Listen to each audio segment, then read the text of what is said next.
સ્વામિનારાયણ સાક્ષાત્ અક્ષર પુરુષોત્તમ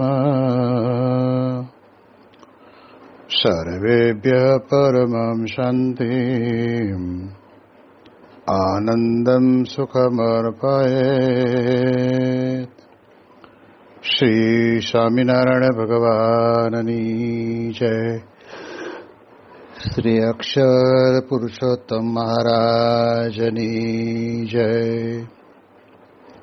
શ્રી ગુણાતીતાનંદ સ્વામી મહારાજની જય. શ્રી પ્રમુખ સ્વામી મહારાજની જય. શ્રી મહંત સ્વામી મહારાજની જય. પ્રગટ ગુરુ હરિ પરમ પૂજ્ય મહંત સ્વામી મહારાજની આજ્ઞા અને આશીર્વાદથી આપણે બધાએ નિત્ય પ્રાતઃ કથાનો લાભ લઈ રહ્યા છીએ. આજે આપણા માટે માર્ચ મહિનાની 4મી તારીખ અને મંગળવારનો પરમ માંગલિક દિવસ છે અને 1474મી સભા થાય છે. અને કહત હૈ સહજાનંદ એ વિષય ઉપર 1125મો દિવસ થાય છે. ભગવાન સ્વામિનારાયણ ગરડા પ્રથમ પ્રકરણના 67ના વચનામૃતની અંદર વાત કરે છે કે સત્પુરુષના ગુણ મુમુક્ષુને વિશે કેવી રીતે આવે. પરંતુ મહારાજ આપણને શરૂઆતની અંદર જ પ્રશ્ન દ્વારા આપણને સમજાવવા માગે છે કે કોઈક સત્પુરુષ છે તેને તો આલોકના સુખમાં તો પ્રીતિ જ નથી અને પરલોક જે ભગવાનનું ધામ તથા તે ભગવાનની મૂર્તિ તેને વિશે વાસના છે. સત્પુરુષ શબ્દ જ્યારે આપણે આપણા સંપ્રદાયની અંદર વચનામૃત જેવા ગ્રંથોની અંદર જ્યાં ત્યાં આપણે સાંભળીએ છીએ, વાંચીએ છીએ, ત્યારે આપણને અહીં આગળ મહારાજ એ સત્પુરુષને વિશે કઈ પ્રકારના ગુણ હોવાય એનું સુંદર મજાનું આલેખન કરીને આપણને સમજાવીને કહે છે આ લોકના સુખમાં તો પ્રીતિ જ નથી. આપણે જાણીએ છીએ કે ગુરુ હરિ પ્રમુખ સ્વામી મહારાજ પોતે વિદેશની ધરતી ઉપર વિચરણ કરતા હશે અને તે વખતે આપણે જાણીએ કે અમેરિકા જેવા દેશની અંદર તો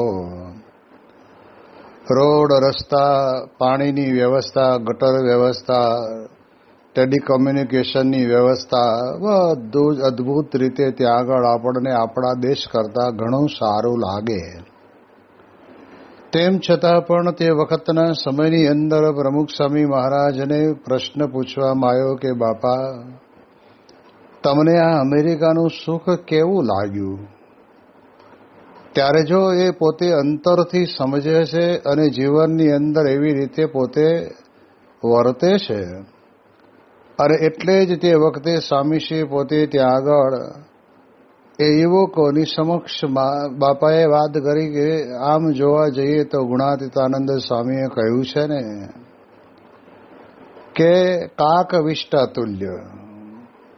એટલે મહંત સ્વામી મહારાજ પોતે વાત કરીને કહે છે કે આપણે વિષ્ટા કરી એ કાગડો ખાય અને પછી જે કાગડો જે વિષ્ટા કરે એમાં કાંઈ તત્વ રહેલું ન હોય એવી પ્રકારનું સુખ અમેરિકાનું એમને પોતાને અંતરની અંદર અનુભવાતું હતું, દેખાતું હતું. અને એટલા જ માટે થઈને એ જેટલું એમણે વિચરણ કર્યું છે તે વિચરણ દરમિયાનની અંદર ક્યારેય પણ અમેરિકાના આ ભૌગોલૌકિક સુખને ભોગવવાની એમને ઈચ્છા થઈ જ નથી. હા, ભક્તોની આગ્રહ અને વિનંતીના કારણે કરીને ક્યાંક કોઈક વખત સ્વામીશ્રી પોતે સ્વિમિંગ પુલની અંદર જળજણીનો ઉત્સવ ઉજવતા હોય અને એ ઉત્સવ નિમિત્તે ત્યાં આગળ જવાનું થાય ત્યારે સ્વામીશ્રી પોતે ભક્તોના અંતરમાં રહેલી ઈચ્છાને પૂર્ણ કરવા માટે થઈને એ સ્વિમિંગ પુલની અંદર સ્નાનાદિક કરે.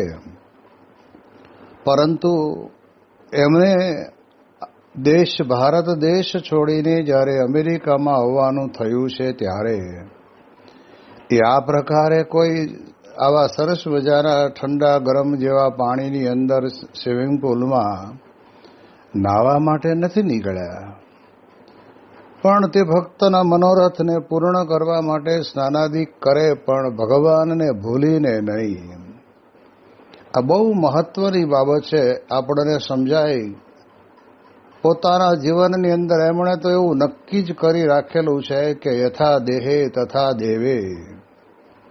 ઉત્તર ભારતની જ્યારે ઉત્તરાંચલ પ્રદેશની અંદર જ્યારે ચારધામની યાત્રાએ સ્વામીશ્રી પધાર્યા અને તે વખતે બાપાની તબિયત થોડીક શરદીને એવું વિશેષ કરીને થયેલું હતું, એટલે યમનોત્રી સુધી તો સ્વામીશ્રી પધાર્યા નહીં, પણ ત્યાં સયાના ચટ્ટીની અંદર જ્યાં એક રૂમની વ્યવસ્થા હતી ત્યાં સ્વામીશ્રી રોકાયા. પણ પોતાના ઈષ્ટદેવ ભગવાન હરિકૃષ્ણ મહારાજને સંતોની સાથે મોકલ્યા અને સંતોએ ત્યાં આગળ યમનોત્રીની અંદર પણ એ યમુનાજીના જળની અંદર સ્નાન કરાયું. ગરમ પાણીના કુંડ હતા એમાં પણ સ્નાન કરાયું. ત્યાર પછી આપણે જાણીએ છીએ કે ગંગોત્રી પણ ગયા અને કેદારનાથ પણ ગયા. પણ કેદારનાથ ગયા તે વખતે સ્વામીશ્રી માટે જે પ્રકારે બેસવાની વ્યવસ્થા ખુરશીની અંદર કરીને એક સરસ મજાના 4 માણસો એ ડોળીને ઉપાડી શકે એવી રીતનું આયોજન કરેલું હતું. સાથે ડોક્ટરો પણ હતા, કારણ કે જેમ જેમ ઉપર જાય તેમ તેમ હવા પાતળી થતી જાય. સ્વામીશ્રી પોતે હાર્ટ એટેકના દર્દી હતા, પણ ભગવાનને સાથે રાખીને વિચરનાર પુરુષને તો સંપૂર્ણપણે વિશ્વાસ. એટલે એ પ્રમાણે કેદારનાથની યાત્રા પણ કરી. ત્યાં આગળ સાથે ઠાકોરજી માટે પણ એવું જ સરસ મજાની ડોળી બનાવરાવી અને એની અંદર ઠાકોરજીને પધરાવ્યા અને ઠાકોરજીને લઈને સાથે પધાર્યા. ત્યાં દર્શન કર્યા, ધૂન પ્રાર્થના કરી. બધા સંતો ભક્તો એકાંતિક ધર્મ સિદ્ધ થાય એવી પ્રકારની અદ્ભુત ધૂન અને પ્રાર્થના પણ કરી. પરંતુ જ્યારે સ્વામીશ્રી પોતે પોતાના એ કેદારનાથની યાત્રા પૂર્ણ કરીને નીચે પધારે છે ત્યારે તે વખતે અમારા જેવા બધા સંતો લગભગ 350 સંતો હતા. હવે આ બધા સંતોને તો થાક લાગેલો અને એમાં ભગવાનની દયાથી ગૌરી કુંડની અંદર એક ગરમ પાણીનો કુંડ હતો અને એ કુંડની અંદર તો બધાએ જઈને પડ્યા અને એ ગરમ પાણીની શેક થયો ને એટલે એમ થયું કે હાશ, ખરેખર આ તો આપણે બધા લોકોને પૂછતા હતા કે કેદારનાથ કેવું છે, ટફ છે ચડવામાં કે સરળ છે?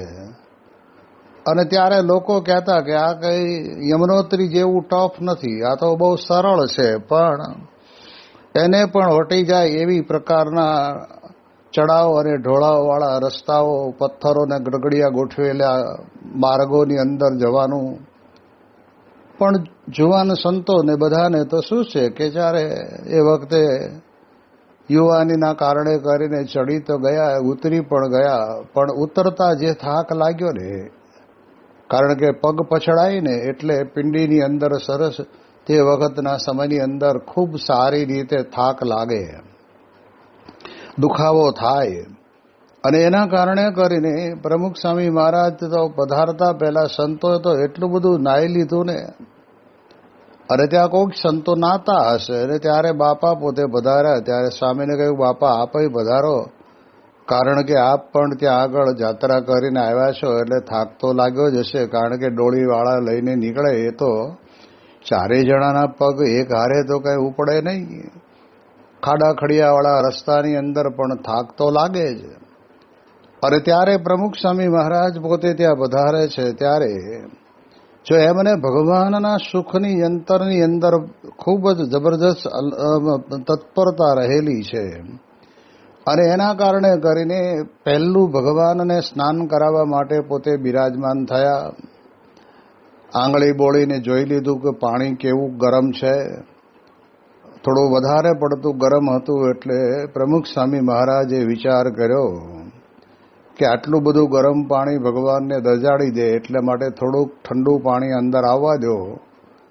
એ પાણી મિક્સ કરાવીને સ્વામીશ્રીએ પોતે ત્યાં આગળ ઠાકોરજીને ખૂબ ભક્તિભાવપૂર્વક સ્નાન કરાવીને મહારાજના શરીરને ચોળીને નવરાવીને કહ્યું, મહારાજ, આપણે આ કેદારનાથની યાત્રા દરમિયાનની અંદર હલનચલનના કારણે કરીને થાક લાગ્યો હશે, આપને કદાચ ઠંડી પણ લાગી હશે અને આપને કદાચ વરસાદની જણ વડે કરીને તમે ભીંજાઈ પણ ગયા હશો, પણ મહારાજ ગરમ પાણીમાં સ્નાન કરો એટલે આ પ્રમાણે થાક ઉતરી જાય.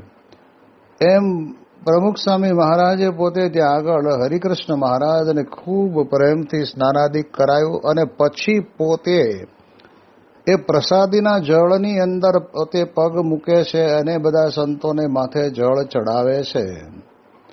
મારે કહેવાનો અર્થ એ છે કે જે પોતાને થાક લાગ્યો છે એવો જ્યારે પોતાને અનુભવ થતો હોય તો ભગવાનને પણ થાક લાગ્યો હોય.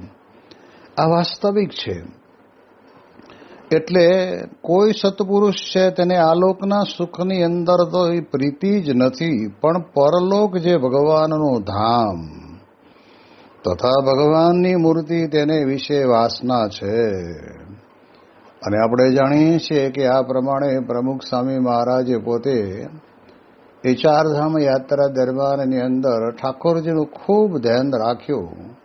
ખૂબ ભક્તિભાવપૂર્વક એમણે ઠાકોરજીની સેવા પરિચર્યા કરી. એટલે એટલા માટે થઈને આપણે વિચાર એ કરવાનો કે કોઈક સત્પુરુષ એટલે કોઈનું નામ નથી દીધું, પણ અહીંયા આગળ એવા લક્ષણો જે સત્પુરુષને વિશે હોય ને એને સંસારના સુખની ઈચ્છા જ નથી. એટલે એટલા જ માટે થઈને અમેરિકાની અંદર પ્રમુખ સ્વામી મહારાજને બહુ મોટા 110 માળના બિલ્ડિંગો બતાવવામાં આવ્યા અને ત્યારે સ્વામીશ્રીને પૂછ્યું કે બાપા, તમને આ અમેરિકા કેવું લાગ્યું? અને ત્યારે પ્રમુખ સ્વામી મહારાજ પોતે બોલે છે કે તમારે ત્યાં આગળ સિમેન્ટ, કોન્ક્રીટ, લોખંડ, ઈંટો, કપચી, ગ્રીટ અને રેતીના મોટા ઢગલા અને અમારે ત્યાં નાના ઢગલા. કારણ કે 110 માળનું બિલ્ડિંગ તો ભારતની અંદર ક્યાંય બન્યું હોય એવું આપણે સાંભળ્યું નથી, પણ પરદેશની ધરતી ઉપર એમાં ખાસ કરીને ન્યુયોર્ક જેવા શહેરની અંદર તો છે. તો પ્રમુખ સ્વામી મહારાજ પોતે એવા સત્પુરુષ છે કે આલોકના સુખની અંદર અમને પ્રીતિ જ છે નહીં. કેવી રીતે મનાય? કોઈ ઝૂંપડીમાં રહેતો હોય અને ક્યારેક એને રાજમહેલની અંદર જવાનું થાય ત્યારે રાજમહેલના ઝુમ્મર, રાજમહેલની સુશોભન, રાજમહેલમાં પાથરેલી કાર્પેટો અને એની અંદર ગોઠવેલા બધા જ પ્રકારના રાજાશાહી સાધનો એ જોઈને મનની અંદર મરક મરક હસે અને આનંદ થાય કે ઓહો, આ સમૃદ્ધિ! જ્યારે આખા બ્રહ્માંડની સમૃદ્ધિ આલોકની અંદર, જેને સુખની અંદર લોકોએ સુખ માની બેઠું છે, એવા સુખની અંદર ક્યાંય પ્રીતિ જ નહીં. આ કેટલી બધી જબરજસ્ત અંતરની અંદર આપણને ઊંડાણપૂર્વક સમજણ પડે એવી રીતે સત્પુરુષના ગુણનું આપણને દર્શન થાય છે. અને એટલે જ મોટા પુરુષ છે ને એ પોતે ભગવાનની અંદર વાસના એ યુક્ત છે. ભગવાનમાં એમને પ્રીતિ છે, બીજે ક્યાંય પ્રીતિ નથી. અને એટલે જ વેસ્ટ ઇન્ડિઝની અંદર જ્યારે પ્રમુખ સ્વામી મહારાજ પોતે પધાર્યા અને તે વખતના સમયની અંદર ત્યાંના બધા પ્રેસ રિપોર્ટરો આવ્યા હશે અને સ્વામીશ્રીને પ્રશ્ન પૂછ્યો કે તમને અમારું આ વેસ્ટ ઇન્ડિઝ દેશ કેવો લાગ્યો? તો આપણે જાણીએ છીએ કે થોડા ઘણા વિવેકે યુક્ત આપણે જો જીવન જીવતા હોઈએ ને તો આપણે વિવેકપૂર્વક કહીએ કે બહુ મજા આવી, બહુ સારું છે, એમ તો આપણે કહીએ. ક્યારેય એમાં ખોટ બતાવવાનો આપણને ઈચ્છા કે વિચાર આવે નહીં. પ્રમુખ સ્વામી મહારાજને પ્રશ્ન પૂછ્યો ત્યારે તે વખતે સ્વામીશ્રીએ કહ્યું કે અમને તમારો દેશ ઘણો સારો લાગ્યો. હવે એના સંદર્ભની અંદર પ્રેસ રિપોર્ટરો પૂછે છે કે સ્વામીજી કેવી રીતે આપને સારો લાગ્યો, શું અહીંયા તમે વિશેષતા તમારા દેશ કરતા અહીંયા આગળ જોઈ? અને ત્યારે પ્રમુખ સ્વામી મહારાજ પોતે બોલે છે કે અમને અહીંયા આગળ જોયું તો અમુક જગ્યા ઉપર થોડે અંતરે સનાતન હિન્દુ ધર્મના ભગવાન અને અવતારો અને દેવો અને દેવીઓના મંદિરો છે, અને એના કારણે કરીને અમને તમારો દેશ સારો લાગ્યો. ત્યારે પ્રેસ રિપોર્ટરોએ પોતાના મનની અંદર લેશ માત્ર એવી કલ્પના પણ નહીં કરી હોય અને એવો જવાબ મળ્યો ત્યારે બધા દંગ રહી ગયા. એટલે આપણે જાણીએ છીએ કે એમને આ લોકના સુખની અંદર ક્યાંય પણ પ્રીતિ છે જ નહીં. એ ભલે દુનિયાભરના 55 દેશોની અંદર એમણે વિચરણ કર્યું હશે, મોટા મોટા રાજમહેલની અંદર પણ ગયા છે, રાષ્ટ્રપતિ ભુવનની અંદર પણ સ્વામીશ્રી પોતે પધાર્યા છે, પરંતુ કહેવાય છે ને કે એમને તો એક માત્ર ને માત્ર પરલોક જે ભગવાનનું ધામ અને ભગવાનની મૂર્તિ તેને વિશે જ વાસના છે.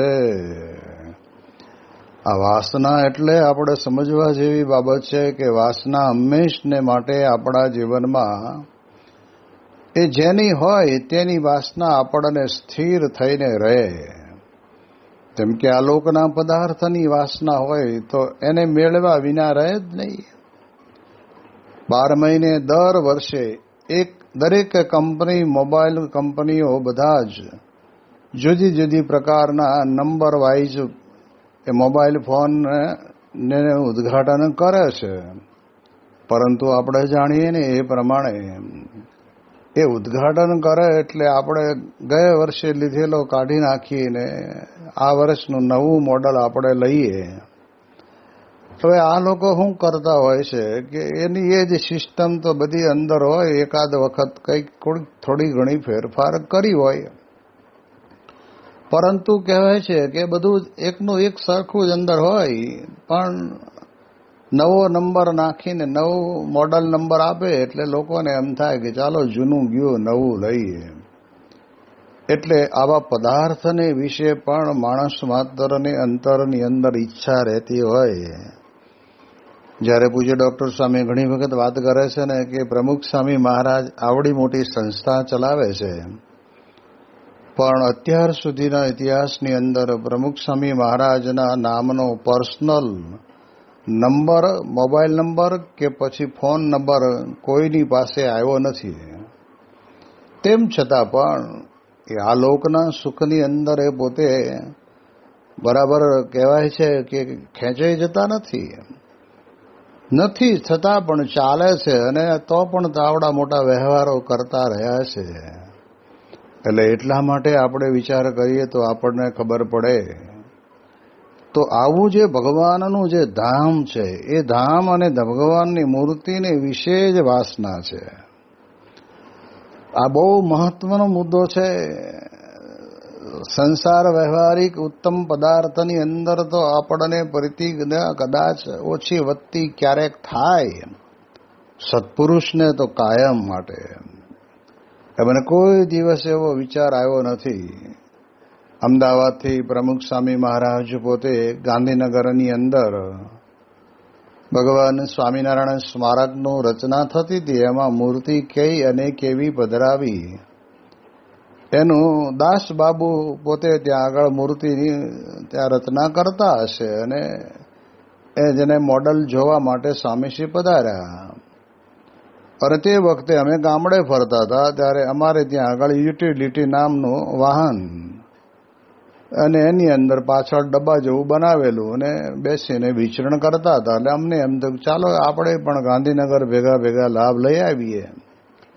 એટલે અમે પણ આવ્યા. સ્વામી બાપા મર્સિડીઝની અંદર આવ્યા અને પછી મર્સિડીઝના ચાલક હતા. એને એમ થયું કે હમણાં તો બાપાને આ મિટિંગમાં વાર લાગશે, એટલે એણે તો ઉપર કવર ચડાવી દીધું અને ઢાંકીને મૂકી દીધી એક બાજુ. હવે આવે ત્યારે આપણે બાપાને બેસાડીને લઈ જઈશું. હવે ભગવાનને કરવું એવું. અને તે વખતના સમયની અંદર ત્યાં આગળ મિટિંગ વહેલી પૂરી થઈ ગઈ. કાર ચાલક ઇન્દ્રવદન કંઈક આગળ પાછા હશે અને તે વખતે અમારી ગાડી, અમારો ડબ્બો યુટિલિટી વાળો એ ત્યાં પડ્યો હતો અને થોડી વાર ગોતાગોતી કરી ઇન્દ્રવદનની, પણ છતાંય કંઈ પત્તો લાગ્યો નહીં. એટલે સ્વામી ધીરે રહીને અમારી ગાડીનો આગળનો દરવાજો ખોલીને બેસી ગયા.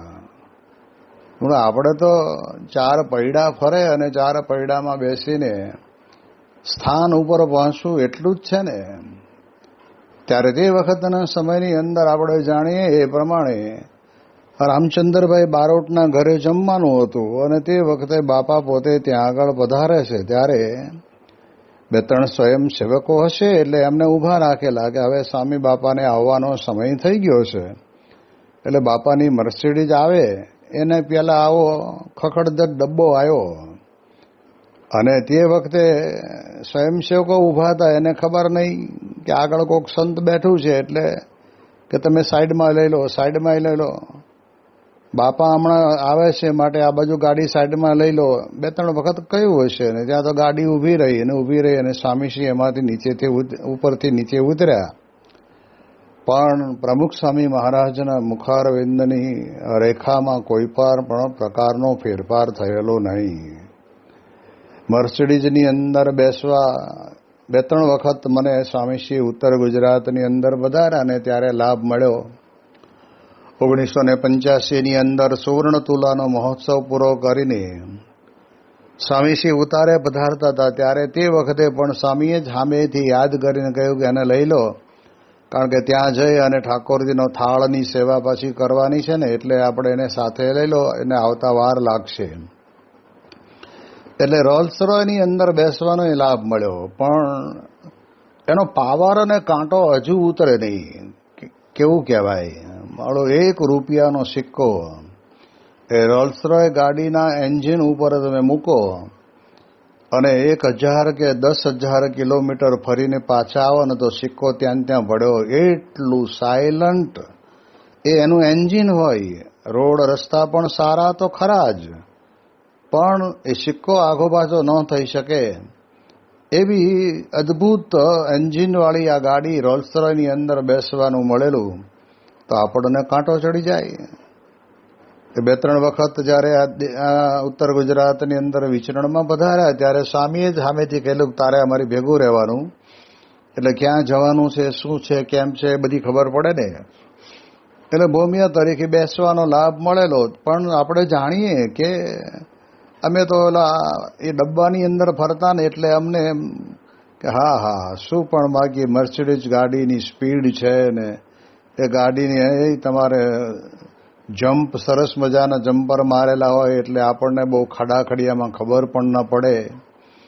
એટલે ઉત્તમ પદાર્થની અંદર આપણને અહો થયા કરે. પણ પ્રમુખ સ્વામી મહારાજને અહીં આગળ દર્શન કરેલા એક નજર તો અમારી એ ડબ્બાની અંદર બેસીને સ્વામીશ્રી પોતે ત્યાં આગળ પધાર્યા. ત્યારે બધાને આશ્ચર્ય થયું કે બાપા તમે આમાં ગાડી ક્યાં ગઈ? પછી પાછળથી ઇન્દ્રવદન આવી ગયા એટલે ગાડી લઈને આવેલા. મારે કહેવાનો અર્થ એ છે કે કોઈ સત્પુરુષ છે એને આ લોકના સુખમાં તો પ્રીતિ જ નથી. સ્વામી કે જો પ્રીતિ ન હોય ને તો જ આ બને, બાકી પ્રીતિ હોય ને તો એમ જ વિચાર કરે કે આવા દો ને, આપણે બેસીએ છીએ, ડ્રાઈવર આવે એટલે આપણે જઈશું, પણ આપણે આપણો મોભો ઉતરવો ન જોઈએ અને આપણે આપણી જ ગાડીમાં બેસવું જોઈએ. એમાં વ્યવસ્થા સારી છે, બેસવામાં તકલીફ પડતી નથી. પણ કોઈ ઉત્તમ પદાર્થની અંદર ક્યાંય પણ પ્રીતિ પ્રમુખ સ્વામી મહારાજને પોતાને હતી નહીં. એવી જ રીતે આપણે જાણીએ તો કહેવાય છે કે બાપા પોતે જ્યારે સહારાની અંદર, સહારા સિટીની અંદર કોઈ હરિભક્તોના સંકલ્પના કારણે કરીને પધાર્યા હતા અને ત્યાંથી પછી એ ફ્લાઇટ દ્વારા ત્યાં આગળ એરપોર્ટ ઉપર ઉતરવાનું હતું. અને તે વખતે સ્વામીશ્રીની મર્સિડીઝ ગાડી ત્યાં આગળ મોટા એરપોર્ટ ઉપર લેવા માટે પહોંચી ગયેલી અને એમ જ હતું કે અહીંયા જ આવશે. હવે અહીંયા કેવું બન્યું કે કંઈક ટ્રાફિક જામ હશે એટલે નાના એરપોર્ટ ઉપર પ્લેનને લેન્ડિંગ કરવું પડ્યું. હવે ત્યાં તો ગાડી નહીં, પણ તેને કહેવાય ને કે એરવેજવાળાની મારુતિ વાન, એ વાનની અંદર પ્રમુખ સ્વામી મહારાજ પોતે બિરાજ્યા અને દાદર મંદિરે પધારે છે. ત્યારે મંદિરની આગળના ભાગની અંદર સ્વયંસેવકો ઉભેલા અને આવું મારુતિ વાન આવે, સ્વયંસેવકોને પણ કોઈ એવી કલ્પના તો ન જ હોય ને કે બાપા આમાં આવશે. એટલે ધીરે રહીને ક્યાંક આગળ લો. હવે થોડી વારમાં પ્રમુખ સ્વામી મહારાજની ગાડી આવે છે. તો આગળ થોડી ગાડી લીધી અને એમાંથી બાપા આગળના દરવાજો ખોલીને નીચે ઉતર્યા. ત્યારે બધાને આશ્ચર્ય થયું કે બાપા મર્સિડીઝ મોકલી છે અને તમે આ મારુતિ વાનની અંદર. વાન તો કેવું કહેવાય કે વટે માર્ગો બધા જેને કહેવાય ને કે ભરી ભરીને લોકો જતા હોય એવા વાનની અંદર બેહવાનું નહીં, એની અંદર એસીની વ્યવસ્થા નહીં, કોઈ સીટની સારી વ્યવસ્થા, પણ કોઈ સત્પુરુષ છે એને આ લોકના પદાર્થની અંદર ક્યાંય પણ પ્રીતિ નથી અને ભગવાનનું ધામ અને ભગવાનની મૂર્તિને વિશે જ વાસના છે. અને એટલે જ આપણને ખબર પડે તો જો સ્વામીશ્રીના જીવનની અંદર આપણને અનુભવ થયો, એમને ભગવાન સિવાય બીજી ક્યાંય પ્રીતિ નથી. 1974ની અંદર પ્રથમ વખત જ્યારે પ્રમુખ સ્વામી મહારાજ પોતે આફ્રિકાની યાત્રાએ ગયા ત્યારે કેવા મોટા મોટા સન્માન કરેલા હતા, હારતોરા પહેરાવેલા હતા, બધું જ હતું. પણ તે વખતના સમયની અંદર એના એ જ પ્લેનની અંદર જ્યારે પાછું આવવાનું થયું ત્યારે એમને એવું ન થયું કે મારો આટલા બધા હરિભક્તો અહીંયા હતા, થોડી ઘણી લાગવગ તો લગાડવી જોઈએ ને, આપણે કયું મોઢું લઈને પાછા જશું. એટલે ગામડામાં કહેવાય છે ને કે લીલા તોરણે જાન પાછી આવી, એમ પાછા જવાનું થશે. એનો લેશ માત્ર પણ અંતરની અંદર એમને એમનું દુઃખ નહોતું. એમને પોતાને અંતરની અંદર વેદના એટલી જ હતી કે બપોરનું જમવાનું હરિકૃષ્ણ મહારાજને, સાંજનું જમવાનું હરિકૃષ્ણ મહારાજને કંઈ મળ્યું નથી, આપણે સાથે લાવ્યા નથી, અને આપણે તો ટાઈમે પહોંચી જવાના હતા. ત્યાં બધી થાળની વ્યવસ્થા હતી. હવે એનું એમને અંતરની અંદર દુઃખ હતું. બાકી સમજણ તો કેટલી ઉચ્ચ કોટીની હતી કે દેશકાળે આપણને ખબર પડે આપણી સમજણ કેવી છે.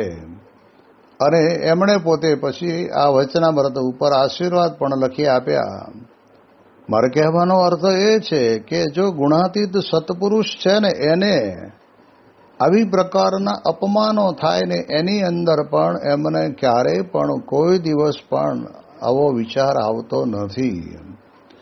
અને એટલા જ માટે થઈને આપણે વિચાર કરવાનો કે પ્રમુખ સ્વામી મહારાજ પોતે એવા ગુણાતીત સંત છે કે જેને કોઈ પદાર્થની અંદર પ્રીતિ નથી. અને યથા દેહે તથા દેવે કહેતા ભગવાન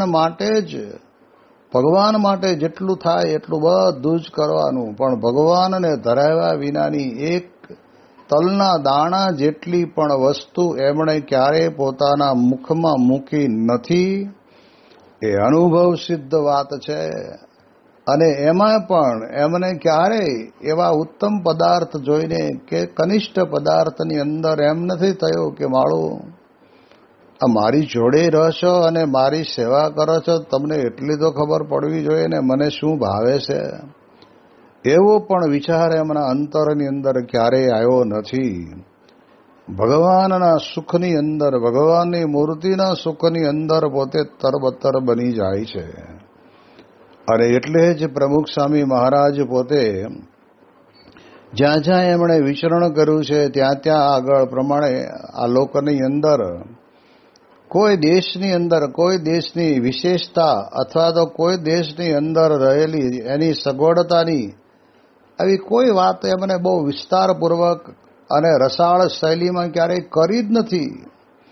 એમને તો એક જ વાત છે કે રોજ અમારી ઉપર 50 કાગળ આવે છે, એમાંથી 45 કાગળ તો એવા જ હોય ને કે સ્વામી અમારે ત્યાં આમ થયું, સ્વામી અમારો દીકરો જતો રહ્યો, અમારી દીકરી જતી રહી, અમારા આ પ્રશ્ન આવ્યો.